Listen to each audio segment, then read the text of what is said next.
Welcome to Childcare Rockstar Radio. I am your host, Kris Murray.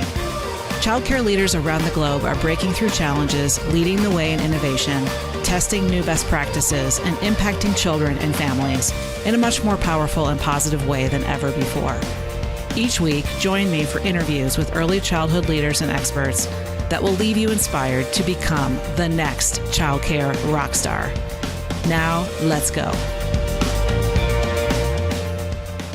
This is Childcare Rockstar Radio, episode 155, featuring Simon Laube. Welcome back to the show, folks. I'm very excited to have you back with me here at Childcare Rockstar Radio. I am Kris. I am your host. And today's episode, we're going to learn a little bit more about our friends globally, featuring Simon Laube, the Chief Executive at the Early Childhood Council of New Zealand. As you may have heard me say on the podcast, I am very excited to be visiting New Zealand in a couple weeks for their annual conference and speaking as a keynote, as kind of the featured keynote, as well as doing a workshop for them. And I'm also going to be visiting childcare programs, boots on the ground, visiting teachers, children, and leaders in New Zealand before we get there, before we actually open up the show, as well as after and throughout all of New Zealand, both the North Island and the South Island. So it's going to be a whirlwind trip, and I can't wait to share my experiences with you after the trip.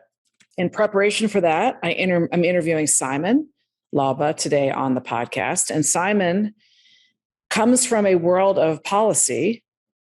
He has held roles in the Ministry of Education and is familiar with the world of early learning, of course, and also with partnership schools and Ministry of Health experience, as well as machinery and the machinery of government policy, and has been on the lead in high-profile government initiatives.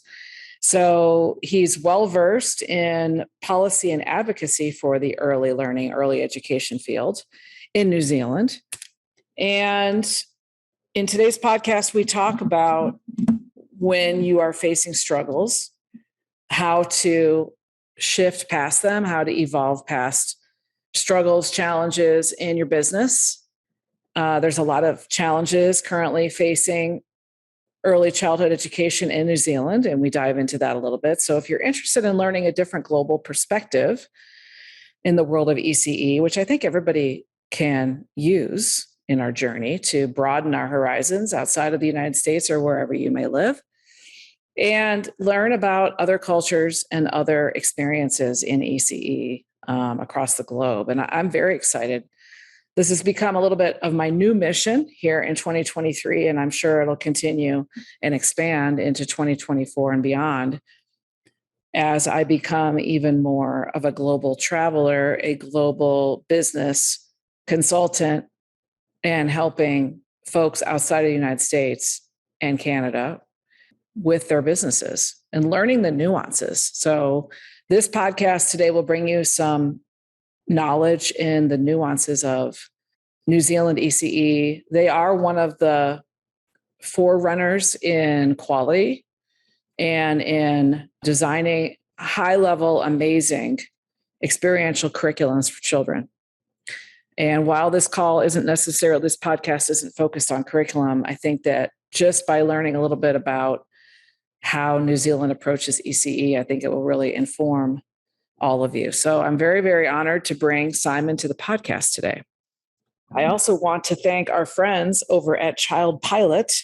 They are the sponsors of today's podcast, and they want to ask you if you're tired of juggling paperwork, collecting tuition, and keeping up with parents when managing your program. It's a lot to do all of those things, and summertime is the perfect time to find the most suitable solution for you. Check out our friends at Child Pilot to learn more about their all-in-one childcare management platform with first-class customer support. With over 20 years of experience in the software industry and a team of professionals with early childhood education backgrounds, Child Pilot guarantees to help you manage your center efficiently and strengthen parent connections. Set up a quick 5-minute discovery call with them. And I'm going to give you a phone number and I'm going to give you a website, and I want you to go check them out. The phone number is 940-287-3704. That's 940-287-3704, or visit them online at childpilot.com. And if you mention me, Kris Murray, or Rockstar Radio, you will get 2 months free. So go check out Child Pilot, and thank you. Thank you, Child Pilot. So I want to go ahead and dive in. Today's episode is titled New Tools and Inspiration for Struggling ECE Owners. And we talk about specific business tools, strategies, ideas, and mindset, potentially most of all, to get beyond a struggling situation.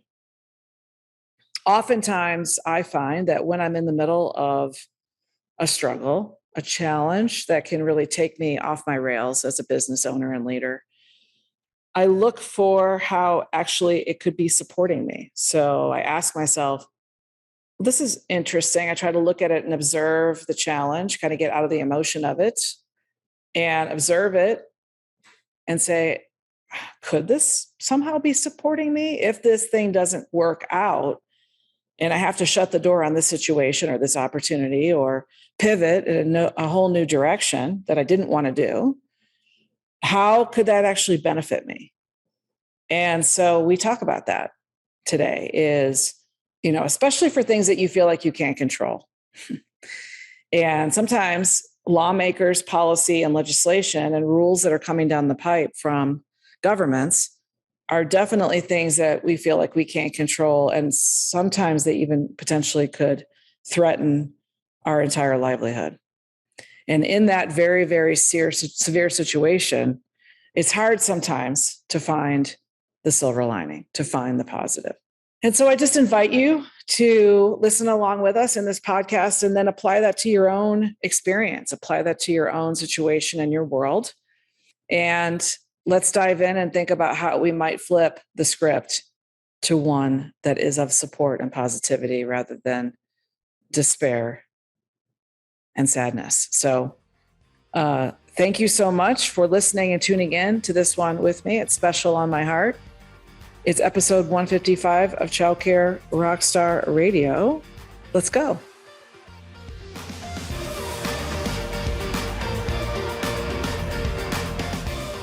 Welcome back to the podcast, folks. I am thrilled that you're here with me, and I have a great guest to introduce you to today.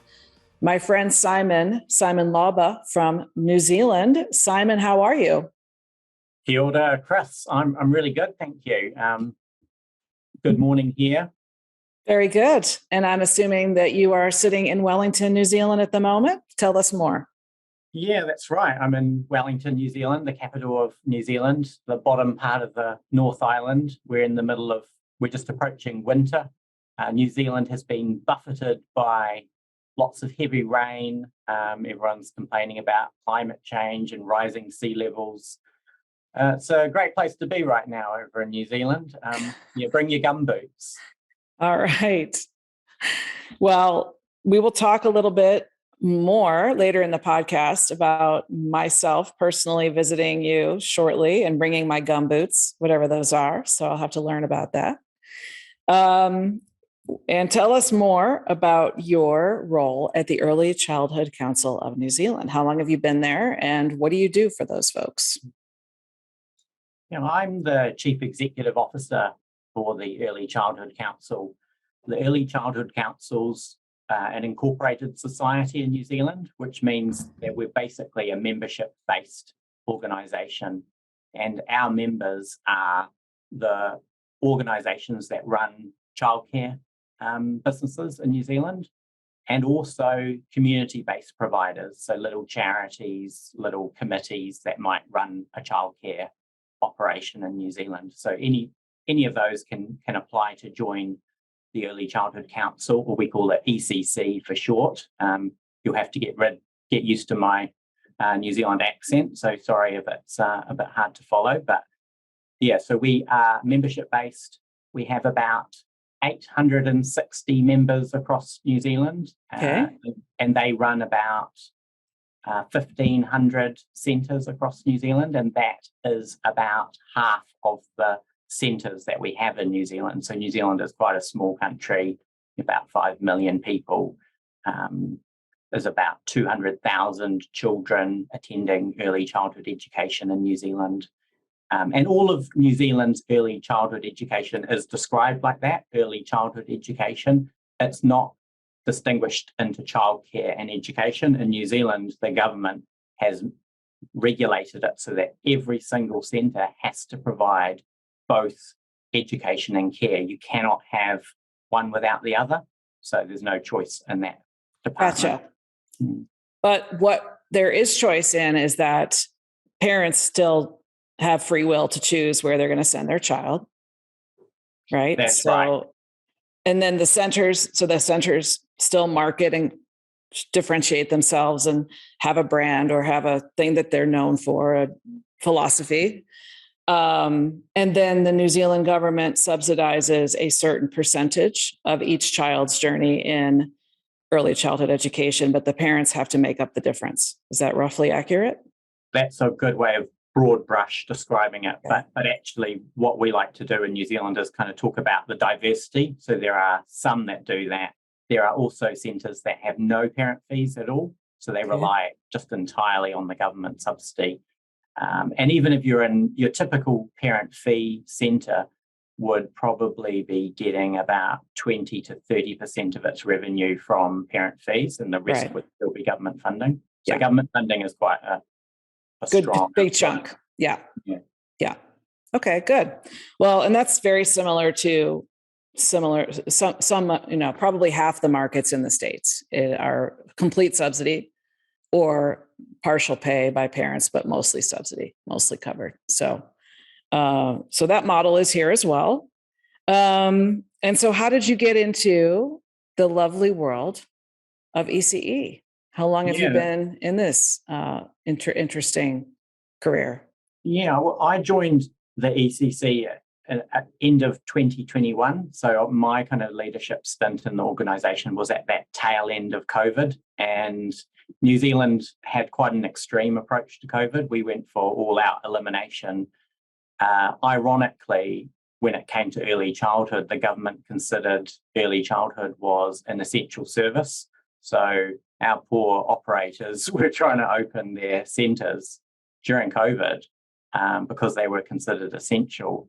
Very difficult, not a lot of protections. It was a very difficult time in 2021 when I joined. I can see why there was a leadership change around about that point.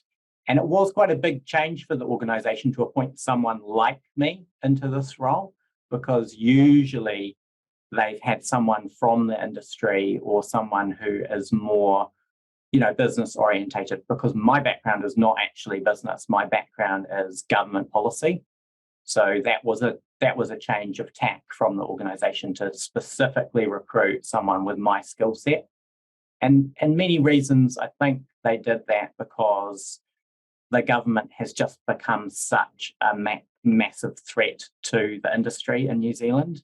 And one of your ways of dealing with a threat is to try and have someone who understands quite deeply how the other side works. So you've got someone who you can kind of use as a foil against a big threat. So that was pretty much the approach. It's a good idea. But you can see why, you wouldn't appoint someone like me in all times. You need the right leader for the right problem or the right circumstances, And I think that's very much my kind of leadership style is, you need to know when you need to move on, making space for new leadership to come through and succession planning. These are the things that make leadership great, Yeah. It's not all about you. Absolutely. So before you came into the world at the ECC, what policy organization were you working for? Where have you affected change in other types of industries? So I was pretty much through and through Ministry of Education. So I've literally been plucked out of the kind of education department. Okay. So they've got, so I know quite intimately how education policy works. I haven't just done early childhood. I have worked on early childhood policy in government, but I've also done things like charter schools. So set up the charter school model in New Zealand. Yeah. And then quite difficult for me, I'll maybe come to that a bit later, but then with the change of government, my role changed from trying to expand that model of charter schools in New Zealand to overnight having to terminate all the contracts and get rid of all the schools by Christmas, please. And I was like, well, can't even do that against the law. That was a really tough gig. So other things I've done is like secondary education too. I've worked on our national certificate of educational achievement in New Zealand, like I guess your equivalent of what students would do at college in the States, whatever system you use. So New Zealand has a really outdated system that hasn't been maintained. And if you don't maintain your qualifications, I think we all know what that means for employers. You end up getting young people coming to your business who don't have basic literacy and numeracy. They seem to have a lot of achievements on paper, but something is not right in this package. And it's when you haven't maintained your qualification, it starts to become just not credible anymore. So yeah, I've done quite a range of different things. Also done like special education in education, and I've worked quite closely with the Minister of Education as her kind of departmental contact for 4 years. That was really intense. So I know that the political climate or just the government, it seems to be almost at odds or is at odds openly with the early childhood community. And we had Sue Kurtovich on the podcast a few months ago. And she was talking about the labor crisis and what COVID did to decimate the teacher workforce in New Zealand. And it seems like on top of that crisis, we've got the government who's being extremely difficult and unsupportive to our industry. So is the root cause of the situation that legislators don't believe that early childhood is important, that they're concerned about the ability to support it financially, that there's just no political will to support it? Like what's really going on at the end of the day? Why is there such a difficult situation right now?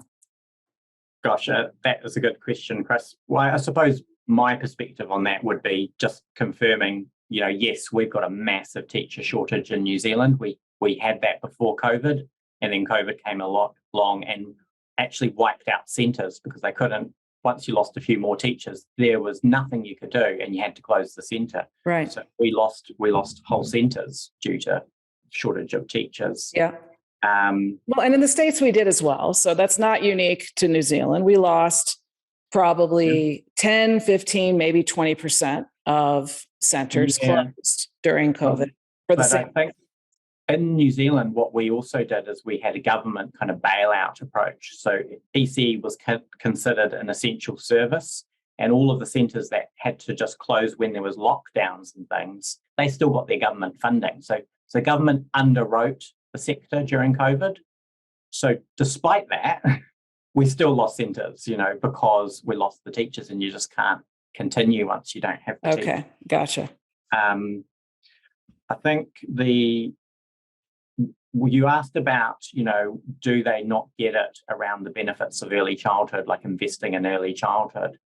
If you talk to any politician, they will all tell you about the benefits of early childhood and how important it is. But, actions speak louder than words. And if you follow the money, they might say that, but when it comes down to it, they make choices and they put the money into other things. So there's an issue there. I think part of the issue is to do in New Zealand is to do with the current government not trusting the current providers in New Zealand.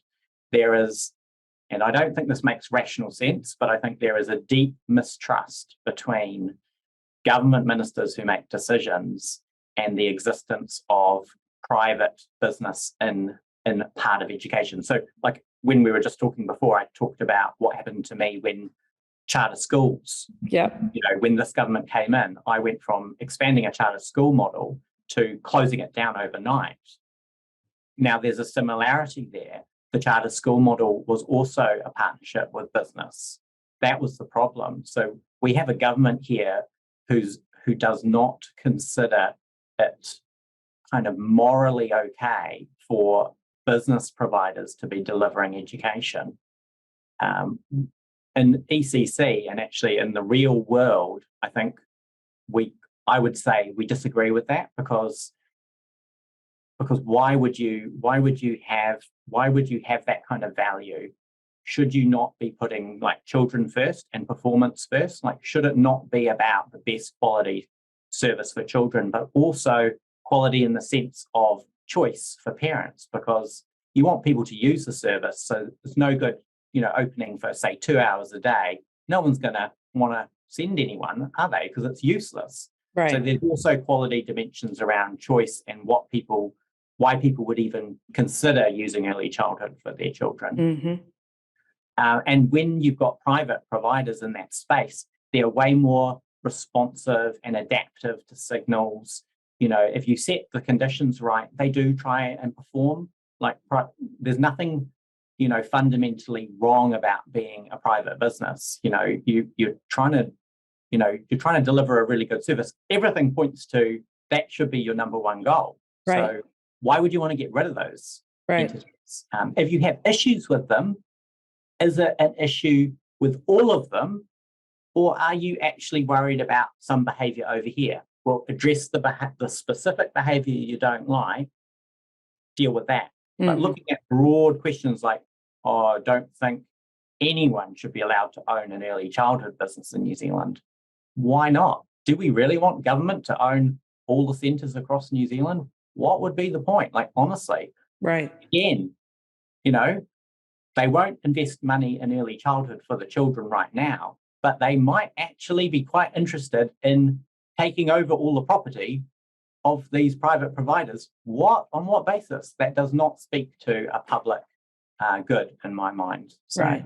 But that is our reality. And actually, once you know your kind of enemy, or you can name things, mm-hmm. that's the first step of actually dealing with things. Yeah. And it's quite a difficult continuum, because initially when you're talking about something like I'm talking about, you start off in a space of kind of suspicion and are they doing this? You're kind of second guessing someone, but you're not really sure that they are motivated by that kind of negative imperative. But we pretty much know they are now. So, so we moved on, and it's like, okay, so this is the reality. How are we going to deal with it? And actually, it's a survival game. Right. It's a survival game in New Zealand. Wow. Well, I'm going to be coming over there at a pretty bleak time. I better have some good news to share. My goodness, Simon. Well, no pressure. The expeditionary force from the States is just what we need. You're welcome, Kris. Well, listen, the what I have to share is the quality of early childhood for the child can and does run parallel to the investment in business skills and best practices, which then flow down and trickle down to the leaders, which flow to the teachers, which flow to the kids and the parents. And so that I know for sure, because I'm a living, breathing model of that, have been for the last 12 years. And we can track directly quality and what quality looks like to good business practices for the owner. So I don't know if we can meet with any stakeholders at the top, any decision makers when I'm there, but I'm going to be pounding that message home. And I'm sure you guys are doing that. You're acting as an advocate in your role. That's your primary role. You're hired in to be the top advocate. You know the game, you're playing the game, you're an expert at the game. And so what is your prediction or prognosis for the future, if you don't mind sharing? Like, how many years do we have to play the survival game? And when is it likely to change? Has anybody made any predictions?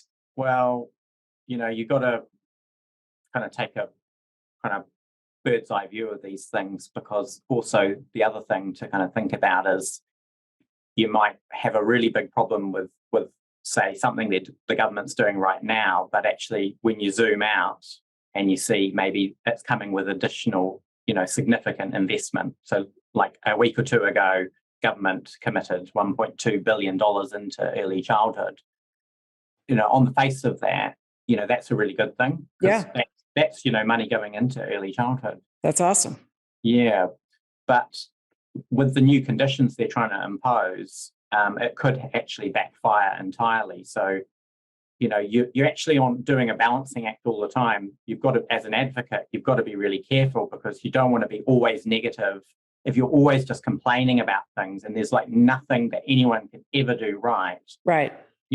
There's a real benefit in positive feedback. Like when someone does something good, you need to kind of celebrate that and point that out and go, hey, that's really good.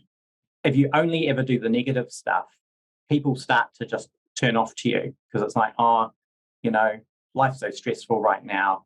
I don't want to listen to them again. They're always just complaining. Yes.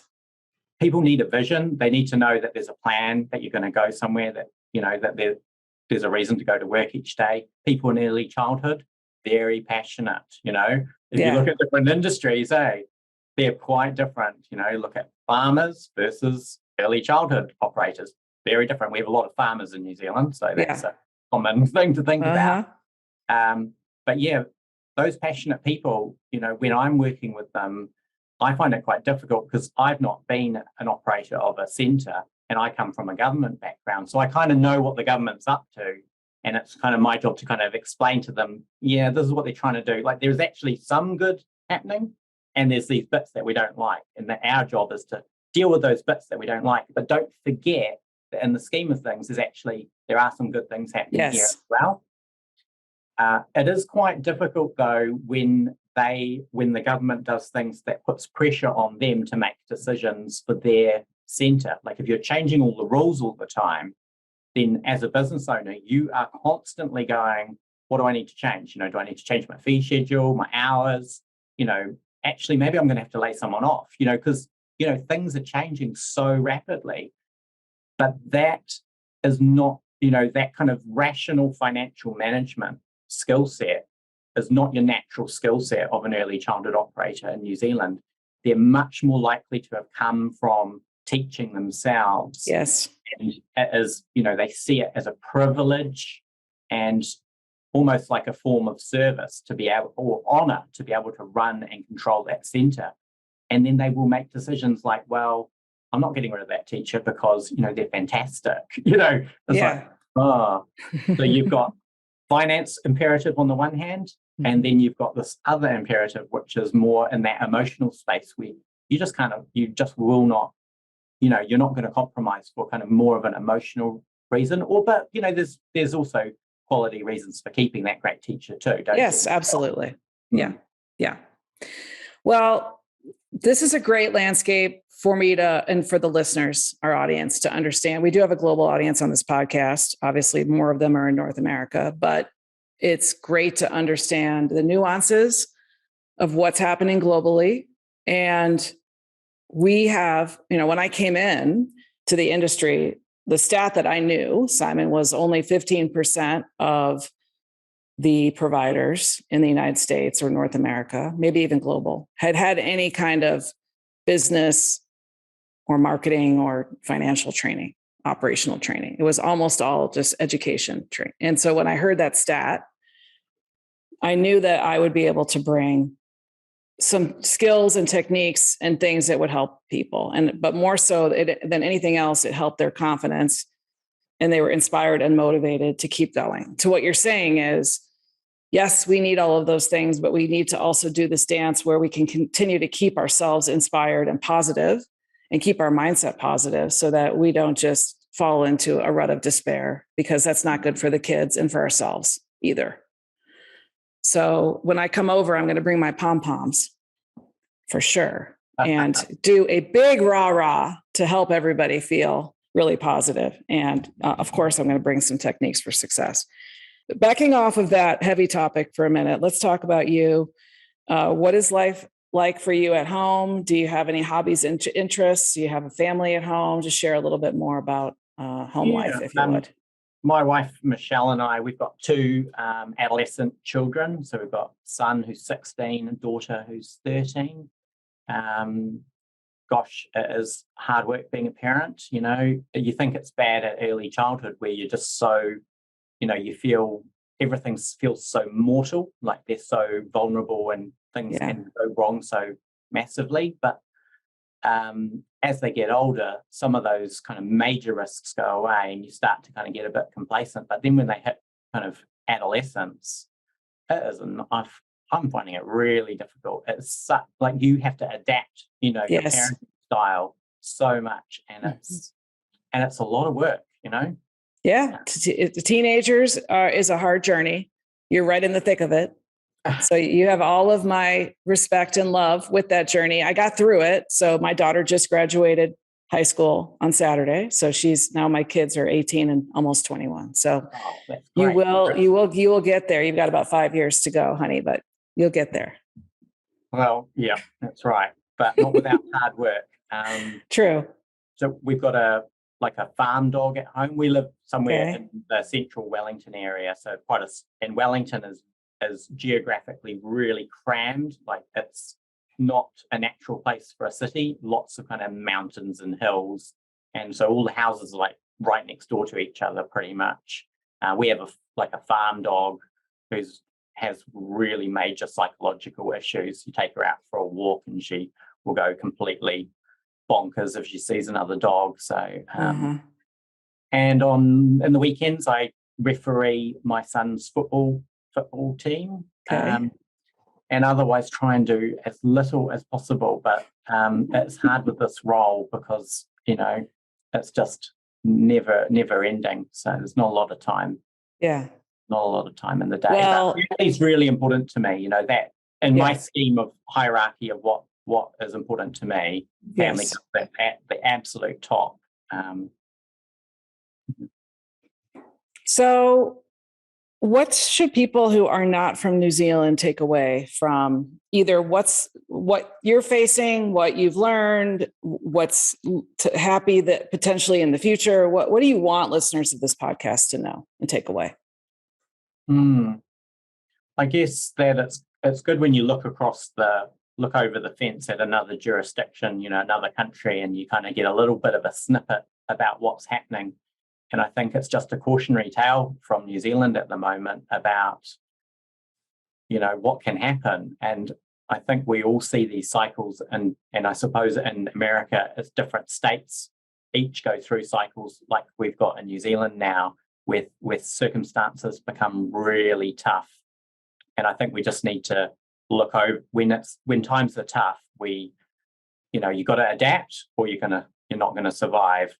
But I would say, like coming back to that idea at the start, choosing your time to exit things when the going gets really tough. You need to have an exit strategy. Is really important too. So you can't just be blindly going ahead thinking that circumstances will always be like this and things will never change, because we know that is just not going to happen. And it doesn't always come from government. It could be something else, like COVID could knock you off too. Like there could be environmental factors that affect you too. So now's not the time to come to New Zealand and open up early childhood. But, then again, hopefully we're at the bottom end of a cycle. So maybe this is the time to be scoping before, circumstances change, Yep. I love it. Well, we're going to bring a bunch of tried and true strategies, and we're going to try to lead by inspiration and get folks to start making those baby steps to a place that could be more positive. And I think that they're very, very lucky to have you, Simon, as somebody that is fighting that good fight, that is obviously very experienced on trying to advocate for change. Talk a little bit about a moment that has made you proud on your professional journey. What are you proud of? I mentioned it at the start, but working on the charter school model, I had a bit of a crisis moment when my role changed underneath me, and my job changed from, supporting schools for children who who the education system had failed in New Zealand to, terminating their schools entirely, that caused a bit of an internal kind of moral crisis for me. And I saw it through, and that was a really important journey for me, because it kind of taught me that, government or policy, too much kind of involvement of politics into education can be quite toxic. And if possible, if you're going to do new things in education, you've got to do it in a way that you're not going to harm children and the people out, like real people out there. And that was a really good example of harm, really, to people. So that was like a good lesson. But I did get something from it in the end, even though I nearly couldn't do it. And that was, I felt like I had given them I had some integrity and dignity, because I worked for a giant government ministry. If I had resigned when the going had got tough, out the door goes someone who knows exactly how these schools are set up, exactly how everything works. Out the door they go. Well, is that really the right thing for that person to do? Because that was the person who could have, with dignity and integrity, gotten rid of those schools in a way that was, the right way of doing it. Because if I go and someone else comes in and just steamrollers them, because that is what I was faced with internally.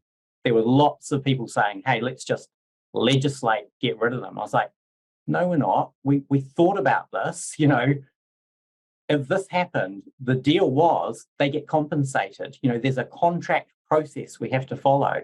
I had to fight so hard to get the government to honour the agreement. Without me there, that wouldn't have happened. So I think, I think that's really important in it. But how many of those roles can you do? And I think in retrospect, like I've done one of those. Yeah. Be like a little bit more onto it next time. If the role starts to turn that way, I'll be like, I think I've been here before. There's someone else who needs a turn on this one, because you can only take so much damage. Yes. And you need to look after yourself too. Yes, absolutely. It can be something that will definitely cause burnout in you, and you got to get a break and look for different opportunities for sure, to keep yourself energized too, and to keep yourself in a positive mindset for sure. Let's talk about the conference. So it's in Wellington, the ECC conference, July 22nd and 23rd. Give us some highlights and how people can learn more or attend. I got to tell you that we do have a big Australian contingent that is interested and hoping to hop over and attend. And so some of my Aussie friends have told me that. So I'm going to also hopefully be welcoming in some Australians as well as many, many New Zealanders. So just give us some highlights. What's going on at this conference? That's fantastic, Kris. Yeah. Australia's not that far away from New Zealand, so it makes sense to do more of that. It's actually 21st July, Friday 21st July and Saturday 22nd, but because of the time difference, I think it's difficult for us to work, do dates. I think obviously I would be saying Kris Murray is at our conference. She's pretty much first up on the Friday. That'll be so interesting for New Zealand delegates, because New Zealand is quite isolated, so there'll be so many people who haven't met you before, Kris. But that is a big highlight for the whole conference. Thank you. You're also doing a workshop, so yes, people get a couple of opportunities, and you're bringing a book too. So yes, they will get the message. Yeah. They're not going to miss that memo. We've also got some interesting stuff, because with a conference, I think ECC's position, and you kind of talked about this before, I nearly started talking about conference, but people don't come to a conference to dig a deep hole of despair where they just complain about all the bad things that are happening. Okay, there's probably going to be some complaining, but you don't need to put that on the agenda for the conference. People don't need that. They just don't need that. And we did a conference last year, and we pitched it really positively. Growth, kind of, improving performance, all the kind of positive things that you can kind of think of. Mm-hmm. And my goodness, it just works. People don't they go into the negative stuff if they're not given other more attractive stuff to look at. But if you give them positive stuff, people absolutely enjoy it. So, we have some great conferences, really uplifting, and I'm expecting this one to be actually upper level again, thanks to, your strong leadership, Kris. It is actually quite important for New Zealand to have that cross-pollination. You represent a skill set across North America that, New Zealand just doesn't tap into. So, there's a huge potential of, you kind of lifting up some of those aspirations over here and helping them build themselves professionally. Yes, I'm very excited about that. We are bringing a copy of my Rockstar Stories Volume 2 book, I believe, for every single person there at the show. So you guys have that to look forward to. It's complimentary. And that's a curated conversation Q&A book. It's quite meaty from this podcast. So tons of inspirational stories featured in that book of people that we've interviewed over the years. And I'm very excited for my sessions and to meet you and hang out and explore the beautiful hillsides of New Zealand and meet all of our ECC friends for sure. And I'm going to be giving lots of hugs because that goes without saying, because I'm a big hugger, Simon. So I don't know if you knew that about me, but so if you don't want a hug, don't come near me. That's it. That hug sounds good. Okay, good. Also in the mix, though, because we do have an election, our government is facing a general election this year. So it's a time of political change. And the conference is in July. And that's right on the cusp before the political parties will be hitting their big campaign kind of strides. And that was deliberate. Our timing was quite deliberate to get in just before that starts to happen. Okay. So there'll be a political session on the Friday where there'll be a bit of a debate. New Zealand is just a pressure cooker right now for political debate. So that is going to be very lively. Wow. We also have a person called Max Rashbrook coming in on the Friday, and he will be most likely talking about this idea that the government's kind of alluding to around private provision being taken over by the state. So he'll start to go into that space, hopefully. That's the plan. We'll see how it works out. And in terms of Friday workshops, we've also got a bit of other stuff. Because it's quite hard with conferences. You've got this difficult job of choosing which workshops you're going to go into. Yep. And everyone kind of goes through it and you look at it. Sometimes you choose things and you forget what you chose, don't you? You just go randomly into different things. Yes. In a way, it's kind of, you choose one thing and then you feel like you've chosen it and you almost want to change your mind when it comes to the real time. Hey, it's like, I chose that when I selected it, but now I really want to try that because you feel like you've already experienced it, but no, you haven't.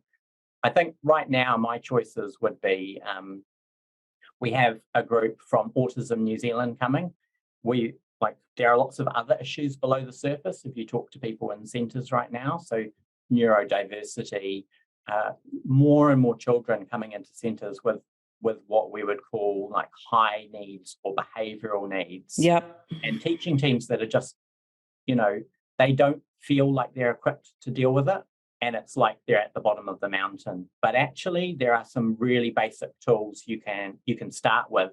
And then the path starts to become illuminated once you have some of the basic tools. Mm-hmm. So I think that session will be really good. Lots of people will go to that. Also on Friday, I was kind of tossing up between two here, but we've got one of our legal partners coming in and talking to centres about what they should do when the government kind of swoops down on them to kind of shut them down.